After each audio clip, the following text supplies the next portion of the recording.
The photographer didn't mean for me to see it. He had that distracted, over-caffeinated look wedding vendors get when they're juggling timelines and temperamental brides.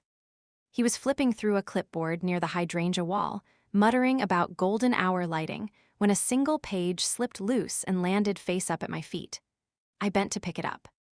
At the top it read, Final Family Shot List, Priority Order under Immediate Family.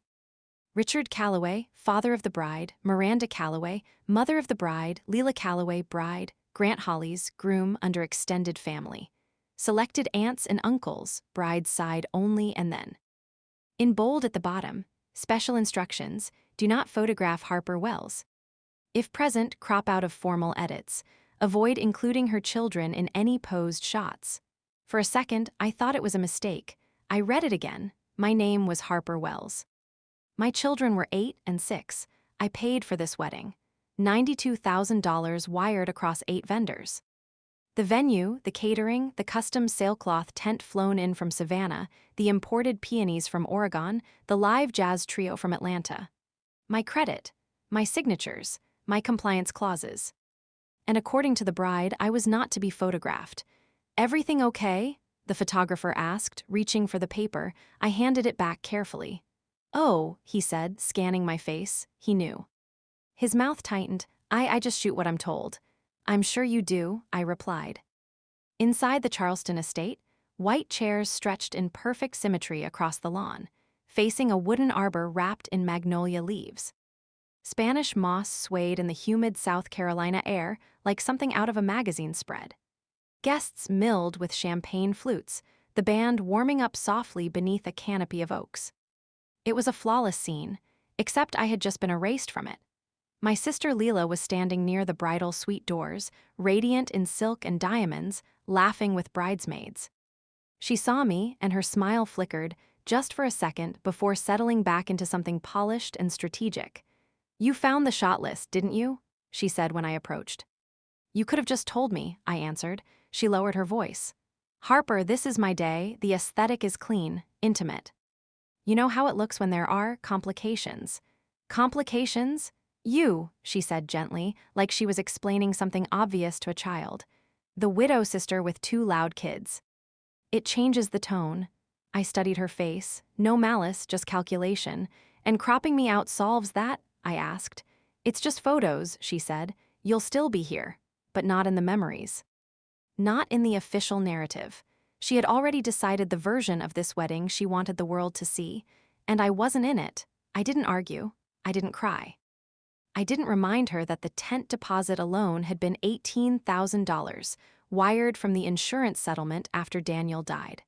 I simply stepped away. 27 minutes until the ceremony. My phone was already open in my hand before I reached the gravel driveway. Every vendor contract sat in a digital folder labeled CALLAWAY Wedding, Primary Client, HWLLS. I had written them myself. Clause 7.4. The primary client retains sole authority to suspend or withdraw financial authorization prior to event execution. Clause 9.1. In the event of reputational misrepresentation or contractual misalignment, the client may enact immediate cessation of services without penalty. They wanted aesthetic control. I controlled infrastructure. I dialed the venue director first. Good afternoon, Harper, he answered, slightly breathless. We're just about to begin seating. I'm withdrawing financial authorization, I said calmly. Silence. I'm sorry. I'm enacting Clause 7.4. Effective immediately. Harper, the ceremony is in 20 minutes. I'm aware, but the guests are not my contractual responsibility. He exhaled sharply. Is this about the seating chart? It's about being instructed to remove myself and my minor children from photographic documentation of an event I funded. A pause, papers rustling. Harper, he said more quietly, if I stop services now, this wedding collapses. Yes, I said, it does. And then I ended the call. What happened next unfolded like dominoes. The string trio faltered mid-measure when the sound system cut. The bar manager stopped pouring. The catering staff received a notification on their tablets. Payment authorization revoked. Within 4 minutes, the tent's ambient lighting dimmed. Guests murmured, Confusion spread. Leela's laugh snapped off mid-sentence.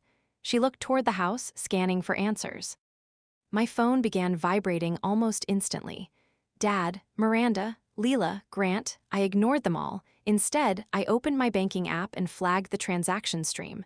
Funds pending reversal. Good. Leela stormed across the lawn in her dress, veil trailing like a war flag. "What did you do?" she hissed. "I removed myself from the frame," I replied. "You psycho." "Do you realize how humiliating this is?" "I do," I said evenly. "I experienced it first." She stared at me, eyes blazing. "You're jealous. You can't stand that I'm happy." "That's not it." "Then what?"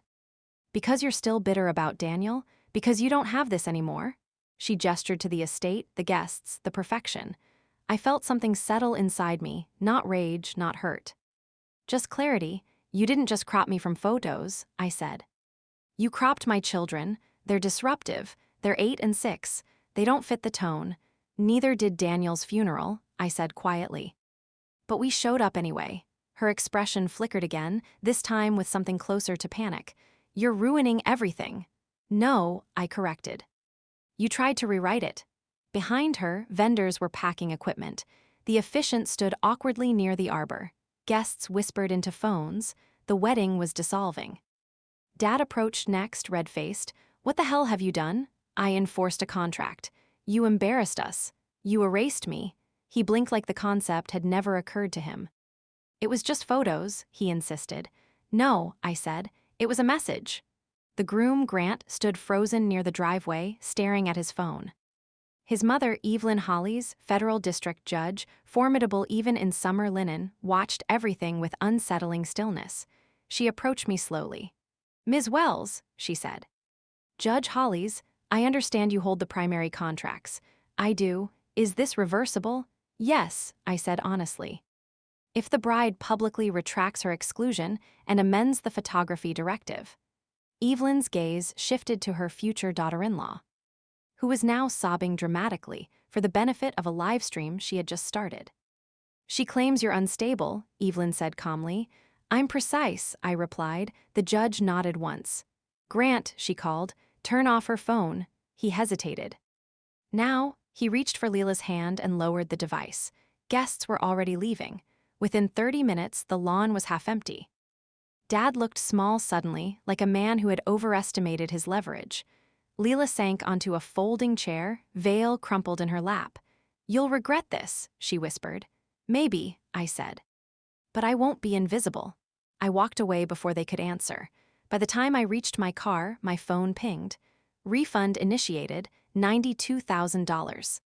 I drove home through the humid Carolina dusk, past marshlands and quiet neighborhoods, feeling lighter than I had in years. At home, my kids were building a blanket fort in the living room. "Did the wedding happen?" my son asked. "Not exactly," I said. "Are we in the pictures?" my daughter asked. I knelt in front of her. "No," I said gently. "But we're in the story." She smiled, satisfied. Later that night, Leela's version of events exploded online. "My sister sabotaged my wedding because she's jealous and unstable." Comments flooded in. Half believed her, half questioned. I didn't respond immediately. Instead, I uploaded 3 things: the payment receipts, the signed contracts, a screenshot of the photographer's directive, "Do not photograph Harper Wells, crop if necessary," and then I logged off. By morning, the narrative had shifted. Local blogs picked it up. Bride excludes sister who funded wedding. Contractual clause collapses Charleston ceremony. Evelyn Hollies issued a brief statement. The engagement has been dissolved due to ethical incompatibility. Grant moved out of their shared condo by sunset. Dad left me 3 voicemails. I didn't listen to them. Instead, I took the kids to Folly Beach that weekend. We ate greasy fries on the boardwalk and let the tide soak our ankles. On Sunday evening, as the sun dipped low over the Atlantic, my phone buzzed again. A message from the photographer. He had attached one image. It wasn't from the wedding. It was from earlier that afternoon, before everything unraveled. I was standing alone beneath the oak trees, hands folded calmly in front of me, expression steady, uncropped. Centered, he wrote, "I thought you might want this one." I saved it. Then I opened my contacts and blocked 3 numbers. Dad, Miranda, Leela, it wasn't about revenge, it was about authorship. They tried to edit me out of the frame. But I was the one holding the contract. And sometimes the most powerful thing you can do isn't scream. It's close the account. If you've ever been treated like an accessory instead of a person, like an ATM instead of family, remember this: you can always withdraw your signature. And if this story made you feel seen, share it with someone who needs the reminder that being cropped out isn't the end of your story. Sometimes it's the beginning.